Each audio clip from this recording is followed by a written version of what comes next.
Yo, Wagwan, yours truly, brother, I know I'm saying, aka Chill Samp. We about to break down this conference finals edition of Sports Coasters, y'all. Shout out to the 305, shout out to the Miami Heat getting back to the Eastern Conference Finals for the second consecutive year in a row for a rematch with the nemesis that we played last season in the conference finals of the Boston Celtics. We're going to break down that series right about now. And right after that, I'm going to slide into the Western Conference Finals and give a prediction and a breakdown for the Lakers and the Denver Nuggets. So let's just jump right into it. Miami and Boston, here we go again, baby. This is what it's all about. This is the rivalries or some of these rivalries that make the NBA what it is, and that would make us fans like myself get excited and look forward to it and get amped up and hyped up and be online talking all kind of trash to everybody back and forth. And we did that. So we earned and solidified our position of where we are. And shout out also to the Boston Celtics for getting back there and for doing y'all thing, handling your business and getting back into the conference finals also. So let's look at it. The season series that we played with them in the regular season, we split that. It was 2-2. Miami won 2 games. Boston won 2 games. The teams met twice in the last 3 years in the Eastern Conference Finals. That's also split 1-1. We won the conference finals against them in the bubble when it was in 2020 in the bubble. We won that. And then last year in the conference finals, the Celtics ended up taking that conference final. So right now we are 1-1, and this is like a tiebreaker series, if you want to call it that. The last regular season game that we played against the Celtics in January, we beat the Celtics, and Bam had 30 points and 15 rebounds. Jimmy did not play in that game, so it's kind of hard to gauge really what these two teams are going to bring to each other when we look at the prior games this season, and both teams didn't play all their guys. The last game that Celtics won versus us was in November, and Tatum and Brown both combined for 75 points.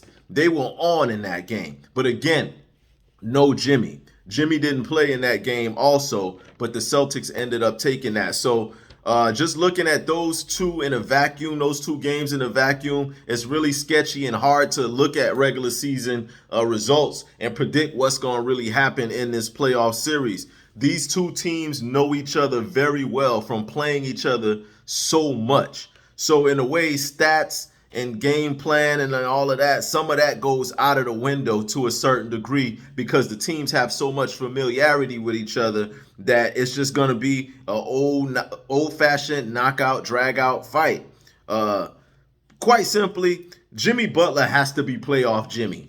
This is the moment here in the Eastern Finals where Jimmy needs to step into that role, put his cape back on again, the same cape he had on with Milwaukee, put that on and come out there and walk his walk and talk his talk. This is the series where we expect Jimmy to elevate his level of play and to solidify himself as one of the greatest NBA playoff players in the history of the game. So I expect him to be very aggressive. I expect him to match Tatum's output. Jimmy is a better defender than Jason Tatum. I also feel like he's a better defender than Jaylen Brown as well. So with him being that elite two-way player, I think that's going to be on full display, as he's going to have to be that guy against this Celtics team.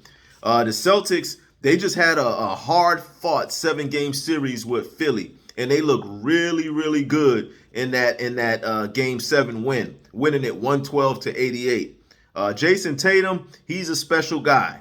He's one of very rare few NBA players, similar to a Brunson or similar to guys that that are that superstar status that can pretty much score at will.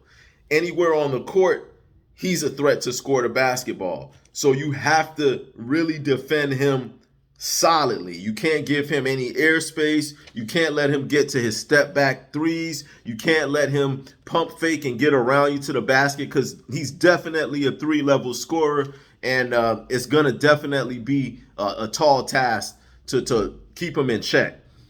But with that being said, I feel like Jaylen Brown is really the key for Boston's success. We know what we're going to expect from Jason Tatum. We know Jimmy Butler can and most likely will match that output that Jason Tatum delivers. But Jaylen Brown and the defense that the Miami Heat chooses to play on Jaylen Brown is going to be really key. So if Jaylen Brown is able to be voided out or canceled out in any way, then this really could lean heavily towards Miami, which, for all due intensive purposes, I'm hoping that it does turn out that way. The Heat beat the Knicks in the last round, but again, they had a lot more rest than what the Boston Celtics had.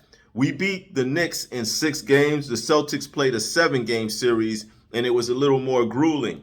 So I expect both teams to be prepared and to be locked in and focused, even though Miami is a little bit more rested. Boston, they're no stranger to this stage. They definitely won't feel like the lights are too bright for them, and they definitely will be prepared to play. The Heat, in a tough 6-game series, have a chip on their shoulders. A chip on their shoulders from last year. And again, I feel like Miami has the better coach. So say what you want about the talent that Boston has. Say what you want to say about Jason Tatum's ability to score, Jaylen Brown's ability to score, their rebounding, whatever.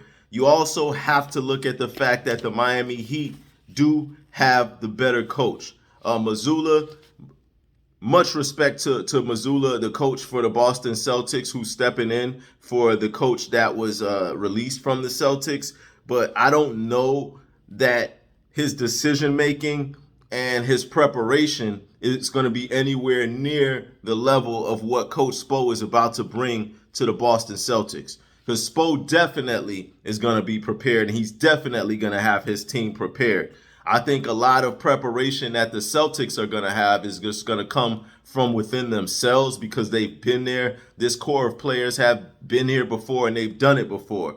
So plus, they also have home court advantage. So with all of that working for them, I can see the Celtics, being very confident coming into this series against Miami. But all in all, I like the Heat to win this series. With all that being said, I like the Heat to win it in a 6-game series. I'm looking for the Heat to win it in 6. I don't necessarily know that we're gonna get too much more from the role players in Boston, though Boston does have a pretty good role player tandem. They've got Malcolm Brogdon. They've also got Marcus Smart. They've got the Williams boys. All of those boys that are phenomenal players at their positions. However, I just don't know how prepared they will be and how much of a game plan that they're going to have for Miami. But again, all of that stuff goes out the window. These teams have been playing against each other for the last 3-4 years or whatever. They've been meeting each other in these moments. So this is no stranger to either team. Both teams will be locked in to play. Both teams are going to be ready. I just like my Heat to win it in 6 games. So y'all lay around for that prediction and see how I look on that. Now let's slide over to the Lakers versus the Denver Nuggets. In this series, this actually is going to be a really, really good competitive series. I think that these two teams are somewhat evenly matched. When you look at the season series that they played against each other, they split the season series. It was 2 games for Lakers, 2 games to Denver. And it looks like the home team won all of the games. But again, the Lakers at that time were drastically different when they played each other. This was before the trades that the Lakers made to acquire D'Angelo Russell and Vanderbilt and Hachimura and all these other guys that the Lakers have going for them. So when I look at the matchups between both teams, I mean, it's great matchups everywhere. We got Joker versus AD. They both are going to have their hands full with each other. These are both 2 elite future Hall of Fame big men that are masters of their craft. AD is just as skillful on the defensive end as he is on the offensive end. He can stretch the floor, make the jump shot, make the pass. He can back you down. He can do whatever it takes. And when he's on, they've proven that the Lakers are almost impossible to beat when AD is on. I look at D'Angelo Russell versus Jamal Murray. That's going to be a heck of a matchup because they're both offensive-minded players, and they're both going to be going for their numbers, and they're going to be going at each other. So I'm looking forward to that little mini matchup too. Porter Jr. versus Hachimura. Those are also two extremely top-level scorers. So these are really good scorers who can be aggressive. They can both shoot the long ball, and they can both drive the basket. Aaron Gordon versus LeBron. That's going to be a really good matchup too. Aaron Gordon has a lot of athleticism. He has some size. He has some strength. But LeBron is LeBron. You know, LeBron brings the savviness. He brings the experience. He brings his versatility to the table. And he's proven that in conference finals, LeBron is very, very tough to beat. Any team with LeBron on it is going to be a tough team to beat in the conference finals. So looking at those matchups, those matchups from top to bottom is going to be pure entertainment, pure excitement. Neither team can hide, and this is what I love also, neither team can hide on defense. So whereas normally you have a player that's really good on your team and you want to reserve his energy on defense, so you'll try to hide him on defense by putting him on somebody who you don't think is going to score that much. Neither team has that luxury in this starting lineup because all of these guys from top to bottom can score. They can all score the basket, so there's not going to be any hiding on defense. The Lakers probably have the better coach. The better bench. They have the better bench. Denver has the better coach. The Lakers have the better bench. But Denver also has home court. So that counts for something as well. The Lakers just beat the Warriors in a 6-game series, and it possibly just ended the dynasty of the Warriors. And again, when AD was on in that series, they were on, and they had so many size advantages in that they really flexed their muscle with their size. In this series with Denver has the size also to kind of go back and forth with them, so that the size matchup may be more evenly matched. Denver just beat Phoenix in Game 6, and they looked extremely dominant. They dominated Phoenix in that series. It looked like it could have really been over in fewer games in the 6. But again, the Suns didn't get much role player help outside of Durant and Devin Booker. Outside of Durant and Devin Booker, nobody else for Phoenix really was able to do much or give much help. So that was just an L waiting to happen for them. But moving beyond that, we got a real good series between Denver and LA coming up. I'm going to make the call right now. I'm going to say that this series is probably going to go 7 games.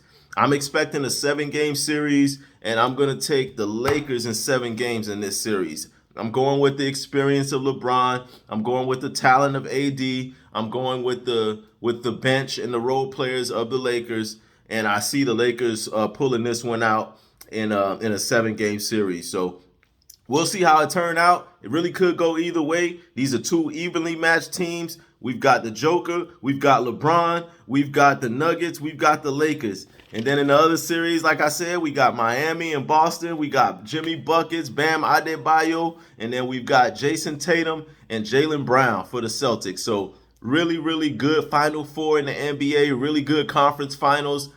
Both ways. It's a rematch of the bubble conference finals on both sides. So this is going to be a dope conference finals edition coming up. So y'all lay around for it. And yours truly will be back to recap all that. And we're going to see how my picks shaped out.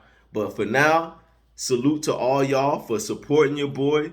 Like, comment, share, subscribe. All that, whatever y'all could do to help your boy out, keep me going, because I'm going to definitely be right back here for y'all. Yours truly, Brother Noom said, Sports Coasters, Chill Samp, out.